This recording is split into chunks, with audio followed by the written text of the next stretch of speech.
বন্ধুরা গরম জল হয়ে গেছে, সোয়াবিনগুলো দিয়ে দিচ্ছি। সোয়াবিনের তরকারি হবে। তো দেখো বন্ধুরা, কড়াই তেল দিয়ে দিচ্ছি। তেল গরম হয়ে গেছে বন্ধুরা, আলুগুলো ছেড়ে দিচ্ছি। তো দেখো বন্ধুরা, আলু দিয়ে দিচ্ছি। আলুগুলো লাল করে একটু ভেজে নিচ্ছি বন্ধুরা।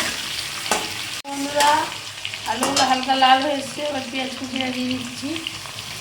দেখো বন্ধুরা, লঙ্কা কুচি দিয়ে দিচ্ছি। লাল হয়ে গেছে বন্ধুরা, এবার টমেটো কুচি দিয়ে দিচ্ছি।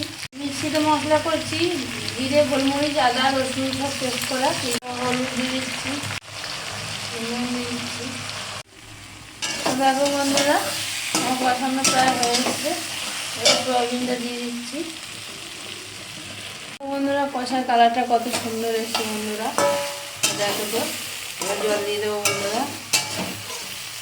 বন্ধুরা কষা হয়ে গেছে, জল দিয়ে দিচ্ছি। বন্ধুরা সোয়াবিনের কালারটা কত সুন্দর এসছে দেখো। তো তোমরা দেখো বন্ধুরা, তো ভালো লাগলে লাইক, কমেন্ট, শেয়ার করো বন্ধু, সাবস্ক্রাইব করো।